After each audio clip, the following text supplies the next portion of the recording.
সময়ের শপথ, কালের শপথ। আচ্ছা, একটা জিনিস আমরা একটু সবাই মিলে গবেষণা করি দেখি যে সময়ের শপথ আমাদের কাছে এই বর্তমান সময়টা মসজিদে বসে আছি, এটাই তো বর্তমান, তাই না? এই বর্তমান কি বহল আছে? বর্তমান কি বহল আছে? একটা বাজার সময় যে আমি শুরু করছিলাম একটা রাগ দিয়ে, ওই সময়টা কি এখনো বর্তমান আছে? না, বর্তমান নাই, ওটা অতীত হয়ে গেছে। আর আল্লাহ রাব্বুল আলামিন ইতিহাসের শপথ করছেন। মানুষ ইতিহাস থেকে শিক্ষা নেয় না, মানুষ ইতিহাস ভুলে যায়, মানুষ ইতিহাসের যে চিত্র এগুলো অনেকেই ভুলে যায়। এই জন্য আল্লাহ রাব্বুল আলামিন ইতিহাসের শপথ করছেন, সময়ের শপথ করছেন। তারপরে আল্লাহ রাব্বুল আলামিন বলছেন ইন্নাল ইনসানা লাফি খুসর, নিঃসন্দেহে পৃথিবীর মানুষগুলো আছে ক্ষতির মধ্যে। মানুষগুলো কিসের মধ্যে আছে? ক্ষতির মধ্যে আছে। এবং এরপরে আল্লাহ রাব্বুল আলামিন চারটা শ্রেণীতে বিভক্ত করছেন। চার শ্রেণীর লোক ক্ষতি থেকে বাঁচতে পারবে, চারটা শ্রেণীর লোক।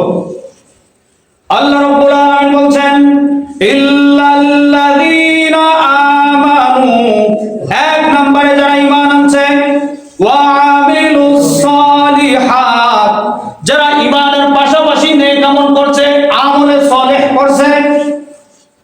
ঈমান হলো ওই জিনিস, ঈমান হলো ফাউন্ডেশন, ঈমান হলো এই ঘরটার একটা ভিত্তিপ্রস্তর স্থাপন আছে। এই ভিত্তিটা যদি নড়বড় হয়, ওখানে যদি 10 নম্বর রড দেওয়া হয়, আর যদি রডের বদলে বাঁশ দিয়ে ভিত্তিটা দেওয়া হয়, তাহলে ওই ভিত্তি কিন্তু লাস্টিং করবে না। আর এই ভিত্তিটা যদি অরিজিনাল রড দিয়ে দেওয়া হয়, আর অরিজিনাল ভাবে মিস্ত্রিরা মাল, মেডিসিন, সিমেন্ট, ইট, পাথর, বালু সব জিনিসের সংমিশ্রণে যদি মাপকাঠি অনুযায়ী যদি সঠিক মাপে এই ভিত্তিটা দেওয়া হয়, এই ভিত্তিটা যতই ঝড় তুফান আসুক অত সহজে কিন্তু ভাঙবে না, এটা বুঝতে হবে। এই জন্য ঈমানটা হলো এক নম্বরে কি ফাউন্ডেশন, ঈমানটা হলো মূল ভিত্তি। যার ঈমানের যত পাওয়ার, তার পরীক্ষাও আবার অত বেশি আছে, ওটা আলাদা বিষয়। তাহলে দেখেন, এক নম্বরে ঈমান যে আনবে, ঈমান হলো এক। ঈমান হলো কি? সবাই কথা বলেন, কথা না বললে আমি কথা বলতে পারবো না। ঈমান হলো কি? এক। ঈমান হলো একের সাথে যদি আরেকটা ভালো কাজ করি, শূন্য দেই, তখন কি হবে? 10। 10-এর পরে আরেকটা শূন্য দেন, তখন কি হবে? 100। এইভাবে ঈমান হলো মূল ফাউন্ডেশন, মূল ভিত্তি। ঈমানের পরে একটা ভালো কাজ করলাম, একজনকে 1 প্লেট ভাত খাওয়াইলাম, হয়ে গেল 10। আর একজনকে 10 টাকা দিয়ে সহযোগিতা করলাম, হয়ে গেল কত? 100। আর একজনকে আর একটা উপকার করলাম, একটা লোক রোড পার হইতে পারতেছে না, একটা ভালো কাজ, ওই লোকটা রোড পার করে দেওয়া, এটাও কিন্তু নেক আমল। শুধু নামাজ, রোজা, হজ, যাকাত এটাই নেক আমল নয়। এবং একটা মানুষ ঋণগ্রস্ত আছে, আপনার অর্থ করি মোটামুটি আল্লাহ পাক দিয়েছে, এর অর্থটা সমাধান করার, ঋণটা পরিশোধের জন্য আপনি ওকে যদি কর্জে হাসানা দেন, এটাও তো খুব উত্তম মানের একটা যাজা পাবেন আপনি দুনিয়া এবং আখিরাতে। আর আমাদের সমাজের একটা ক্যারেক্টার হয়ে গেছে, মানুষ হাওলাত নিবের সামনে যতটা কৌশল অবলম্বন করে, হাওলাত নেওয়া হয়ে গেলে সারস্তাদি মাও হাট যাবে হলো সেই দলের লোক। এখন ঘটনা হলো যে বিষয়টা, ঈমান যদি হয় এক, ঈমানের ডান দিকে একটা শূন্য যদি বসা হয়, তখন হয় 10। এইভাবে ঈমানটা হলো এক, মূল ভিত্তি, ফাউন্ডেশন। এই ফাউন্ডেশনের পরে আপনি যত ভালো কাজ করবেন, আপনার মর্যাদা তত বাড়বে। সাধারণত একটা উদাহরণ যদি আমরা দিই, খুব সহজে বুঝতে পারবো। ধরেন আমাদের Hajirhat Jafarganj school and college প্রতিষ্ঠানটা আছে।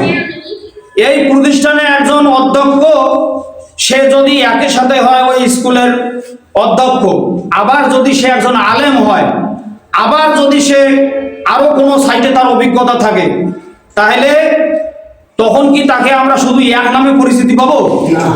তখন তার যত সেক্টর আছে, যত ডিপার্টমেন্টে তার অভিজ্ঞতা আছে, প্রত্যেকটা ডিপার্টমেন্টের মানুষই তাকে চিনবে, ঠিক না? আজকে যারা আমরা ঈমানদার, ঈমান আনছি, নামাজ পড়ি, কিন্তু যাকাত দেই না। যাকাত যার মাল আছে তার জন্য ফরজ, হজ যার মাল আছে তার জন্য ফরজ। কিন্তু আচ্ছা, যার কাছ থেকে আমি গত বছর যাকাতের টাকা পাইছি, যার কাছ থেকে আমি কোরবানির সময় সহযোগিতা পাইছি, আচ্ছা, আর আমি শুধু ঈমান আনছি আর নামাজ পড়ি। এখন যে লোকটা ঈমান আনছে আর নামাজ পড়ে, জাকাতের পয়সা তো তার কোনো ওরকম পরিস্থিতি নাই, আর কোরবানির সময় বা অন্য কোনো যে দান সদকাগুলো আছে তার সেরকম পরিস্থিতি নাই, এই লোকটা আর ওই লোকটা কি মানুষ সমান চিনবে? এখানে বিষয় আছে। আপনি ঈমান আনছেন, কিছু লোক তো আছে আবার বলে নামাজ না পড়লে ঈমান ঠিক আছে। এখন ঘটনা হইল, আল্লাহ রসুল বলছেন, কান খুলে শোনেন, আল্লাহ রসুল বলছেন, ক্বালা নবী সাল্লাল্লাহু আলাইহি ওয়াসাল্লাম লা দীনা লিমান লা সালাতা লাহু, যার কাছে নামাজ নাই তার কাছে দ্বীন নাই, ঈমান নাই, চরিত্র নাই, কিচ্ছু নাই। এই জন্য নামাজ আমাদেরকে কি করতে হবে? পড়তে হবে। আর যারা যে বয়সের লোক, ওই বয়সের লোকদেরকে নামাজের দাওয়াত দিতে হবে। এবং যারা অত্র এলাকার আমাদের যুবকরা যারা আছে, এরাও যদি মসজিদে আসে, দেখা যাবে যে এবার যে মাহফিল হয়েছে তার 9 ডবল মাহফিল আরো বেশি হইতে পারে, যুবকরা যদি কাজে লাগে। এই জন্য অত্র এলাকার যুবকদের প্রতি উদারত আহ্বান থাকবে, তোমরা সময়ের গুরুত্ব দাও, আর মোবাইলের ভালো দিক যেটা আছে সেটা ব্যবহার করো, অপসংস্কৃতির থেকে বেরিয়ে আসো, এবং সামনে এই মসজিদমুখী আমাদেরকে হতেই হবে, চাইলেও হতে হবে, না চাইলেও হতে হবে। ইনশাআল্লাহ আগামীর পৃথিবী ইসলামের পৃথিবী, আগামীর পৃথিবী ঈসা আলাইহিস সালামের পৃথিবী। কাজী ইব্রাহিম গবেষণামূলক যে কথাগুলো বলে, যারা নেট জগতে আছে তারা কিন্তু জানে কাজী ইব্রাহিম কি জিনিস। কাজী ইব্রাহিম এমন এমন কিছু তথ্য আজকে আলোচনায় তুলে ধরতেছে, শুনলে মনে হয় যে সমুদ্রের পানি পর্যন্ত শুকিয়ে যায়। উনি বলতেছে আগামীর পৃথিবী ইমাম মাহাদির পৃথিবী। ওই লোক কিন্তু গবেষণা ছাড়া কথা বলে না। কাজী ইব্রাহিম বাংলাদেশের একজন রত্ন। এখন আল্লাহ রাব্বুল আলামিন আমাদেরকে ওই সমস্ত আলেম ওলামাদের পাশাপাশি থাকার তৌফিক যেন দান করে। যে কথাটি বলছিলাম, 4টা শ্রেণীতে আল্লাহ রাব্বুল আলামিন বিভক্ত করেছেন যারা ক্ষতি থেকে বাঁচতে পারবে। স্মরণ নাই আপনাদের? 4টা শ্রেণীর লোক ক্ষতি থেকে বাঁচতে পারবে। 1 নম্বরে বলছিলাম ঈমানদার, ঈমান আনছে। 2 নম্বরে ঈমান আনার পাশাপাশি আর কি করছে? নেক কাজ করছে, ভালো কাজ করছে। তারপরে আল্লাহ রাব্বুল আলামিন বলছেন ওয়া তাওয়াসাউ বিল হক, শুধু ঈমান আনছি, নেক আমল করছি, 5 ওয়াক্ত নামাজ পড়ছি, লম্বা টুপি, লম্বা পাঞ্জাবি, লম্বা দাড়ি, লম্বা তাসবিহ পড়ছেন, এতে কিন্তু আল্লাহ পাক ছেড়ে দেবেন না। আল্লাহ রাব্বুল আলামিন বলছেন আহাসিবান নাসু আইয়ুতরাকু আইয়াকুলু আমান্না ওয়া হুম লা ইফতানুন। পৃথিবীর মানুষেরা, তোমরা কি মনে করতেছো যে তোমাদেরকে এমনি এমনি ছেড়ে দেব? আল্লাহ রাব্বুল আলামিন যার যতটুকু ঈমানের পাওয়ার অতটুকুই তার পরীক্ষা আসবে। হযরত ইব্রাহিম আলাইহিস সালামের কাহিনী কে না জানে? হযরত উযাইর আলাইহিস সালাম, হযরত জাকারিয়া আলাইহিস সালামের কাহিনী কে না জানে? বরাত দিয়ে যার কল্লাটাকে চেরানো হয়েছে, শরীরটাকে শয়তান বুদ্ধি দিয়েছে সেই ওনার কওমের লোকদেরকে যে জাকারিয়া এই গাছের মধ্যে লুকিয়ে আছে, তাকে তোমরা এই গাছটাকে দ্বিখণ্ডিত করো, ও মারা যাবে। এই যে শয়তানের ওয়াসওয়াসা কত প্রকার ও কি কি, এটা আমাদেরকে আর নতুন করে ব্যাখ্যা করার দরকার হয় না।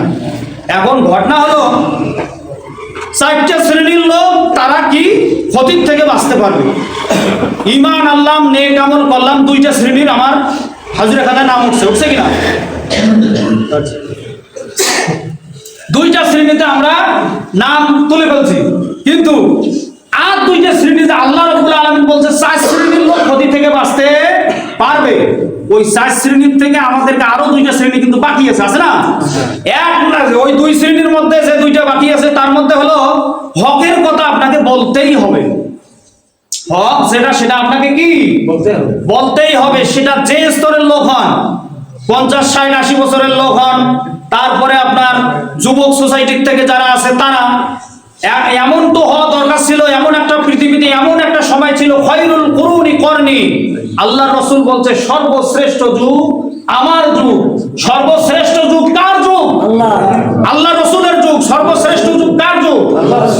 আল্লাহর রাসূলের যে মানে শাসন আমলটা, এইটা ছিল সর্বশ্রেষ্ঠ যুগ, সোনালী যুগ।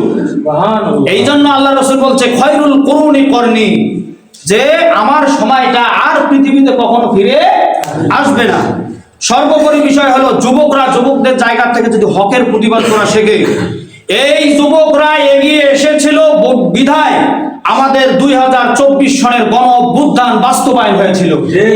যুবকরা যদি নেশা ছেড়ে দেয়, যুবকরা যদি মোবাইলের পর্নোগ্রাফি গুলো থেকে বেরিয়ে আসে, আর যুবকগুলো যদি ন্যায়ের পথে হাঁটা শেখে, এগুলো একদিন হবে খালিদ বিন ওয়ালিদ, এরা হবে একদিন সালাউদ্দিন আইয়ুবী, এরা একদিন হবে আবু বকর, এরা একদিন হবে উসমান, এরা একদিন হবে আলী।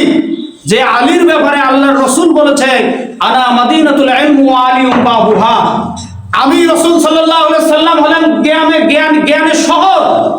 আর ওই শহরের এই মসজিদটাতে ঢুকতে যে একটা গেট আছে না, আল্লাহর রসুল বলছেন আমি হলাম জ্ঞানের শহর, আর এই শহরে প্রবেশের দরজা হলো আমার আলী, যাকে আল্লাহ রাব্বুল আলামিন আসাদুল্লাহিল গালিব বানিয়েছেন। পৃথিবীর সমস্ত কাট্টা স্বৈরাচার কাফেরদের বিরুদ্ধে আল্লাহ রাব্বুল আলামিন যাকে বাঘ বানিয়ে পাঠিয়েছেন, সেই হলেন হযরত আলী রাদিয়াল্লাহু তাআলা।